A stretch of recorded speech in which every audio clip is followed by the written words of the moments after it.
Shalom saudaraku sekalian, renungan kali ini saya berjudul menghormati orang tua. Untuk itu silakan subscribe, share, dan like renungan ini. Tuhan Yesus memberkati. Hai anak-anak, taatilah orang tuamu di dalam Tuhan, karena haruslah demikian. Efesus 6 ayat 1. Hormatilah ayahmu dan ibumu. Ini adalah suatu perintah yang penting, seperti yang nyata dari janji ini. Efesus 6 ayat 2. Supaya kamu berbahagia dan panjang umurmu di bumi. Efesus 6 ayat 3. Sebagai orang percaya, kita telah diperintahkan Allah agar selalu taat dan hormat pada orang tua, supaya kita berbahagia dan panjang umur di bumi ini. Hal itu sama dengan yang tertulis dalam Keluaran 20 ayat 12. Hormatilah ayahmu dan ibumu, supaya lanjut umurmu di tanah yang diberikan Tuhan Allahmu kepadamu. Tuhan Yesus pun mengajarkan kita untuk tidak mengutuk orang tua kita.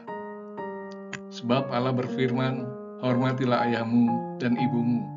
Dan lagi, siapa yang mengutuk ayahnya atau ibunya pasti dihukum mati. Matius 15 ayat 4. Tuhan menghendaki kita selalu mengingat kebaikan orang tua kita pada saat kita masih kanak-kanak, remaja, pemuda, sampai pada waktu kita telah berumah tangga.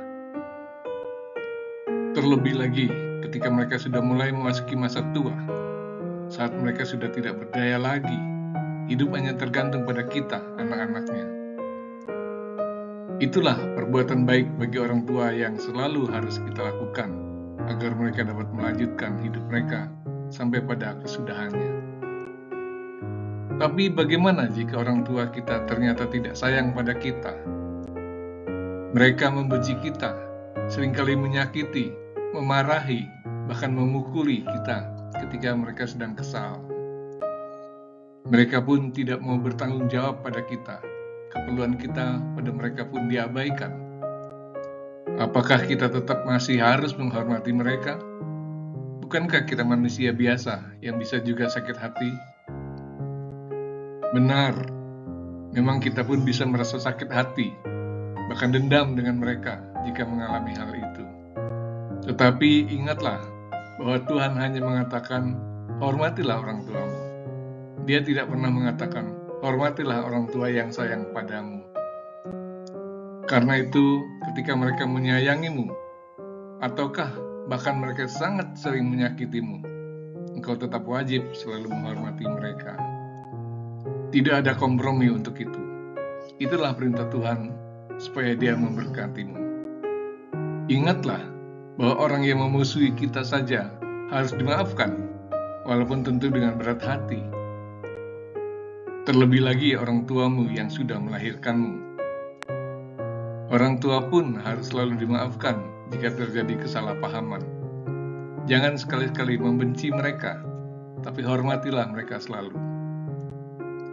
Lalu bagaimana jika orang tua kita meninggalkan kita begitu saja? Ketika kita masih kecil, apakah kita harus menghormatinya? Bukankah mereka itu adalah orang tua yang tidak bertanggung jawab? Ya, memang orang tua seperti itu sungguh tidak bertanggung jawab terhadap anak-anaknya.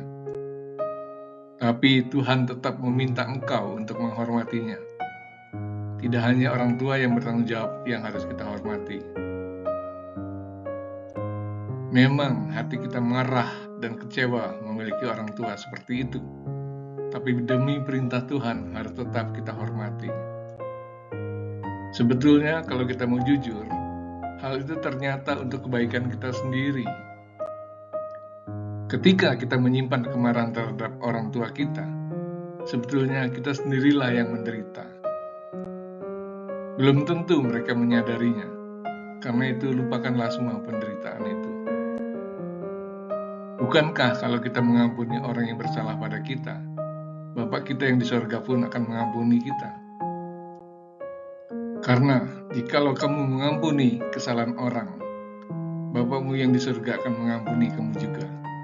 Matius 6 ayat 14. Jadi ampunilah kesalahan mereka. Doakanlah mereka juga, dan hormatilah mereka.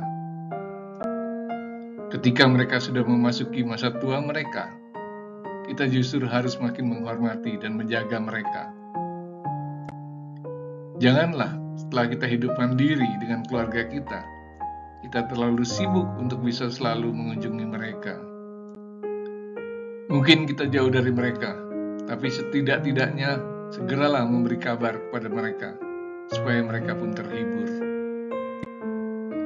Kita harus mendoakan mereka. Bila mereka dalam keadaan kesulitan keuangan, seharusnya kita membantu mereka. Jika kita pun serba pas-pasan, kita harus berusaha mencari tambahan lagi. Usahakan agar mereka jangan sampai kekurangan. Janganlah kita pernah melupakan mereka. Mungkin mereka sudah mulai pikun. Bantulah mereka untuk mengatasi kekurangan mereka. Sungguh, masa tua itu adalah masa penuh dengan kesepian. Mungkin orang lain akan berkata bahwa masa tua itu sudah berbahagia.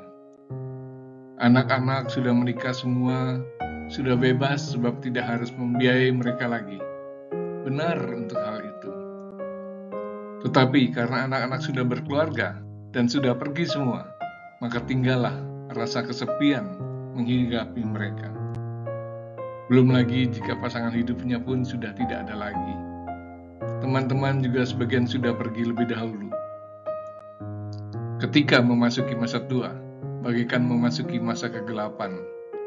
Sebab mata mulai meredup, telinga mulai tuli, dan tenaga mulai berkurang. Ingatan pun mulai lemah. Ingatlah akan penciptamu pada masa mudamu, sebelum tiba hari-hari yang malang dan mendekati tahun-tahun yang kau katakan, tidak ada kesenangan bagiku di dalamnya. Pengkhotbah 12 ayat 1. Karena manusia pergi ke rumahnya yang kekal, dan peratap-peratap berkeliaran di jalan. Pengkhotbah 12 ayat 5b. Dan debu kembali menjadi tanah seperti semula, dan roh kembali kepada Allah yang mengaruniakannya. Pengkhotbah 12 ayat 7. Karena itu, ketika mereka masih hidup, jagalah mereka, dan berilah perhatianmu. Berilah mereka kesenangan walaupun cuma sesaat. Karena bila sudah sampai waktunya, mereka pun akan segera meninggalkan kita, pergi untuk selamanya. Kita akan sangat menyesal bila mereka sudah berangkat dan kita belum sempat memberikan kebahagiaan bagi mereka. Saat mereka masih bisa menikmati kehidupan ini, berilah mereka kesenangan agar mereka bisa merasakan kebaikan anak-anaknya. Ajaklah mereka pergi ke tempat-tempat yang menyenangkan, atau bawalah mereka agar bisa juga merasakan makanan yang baru. Tentu kita pun akan merasa bahagia bila mereka juga merasakan kebahagiaan. Sehingga ketika mereka sampai pada kesudahannya, mereka bisa mengucapkan syukur pada Tuhan. Demikianlah renungan firman Tuhan kali ini. Tuhan memberkati. Amin.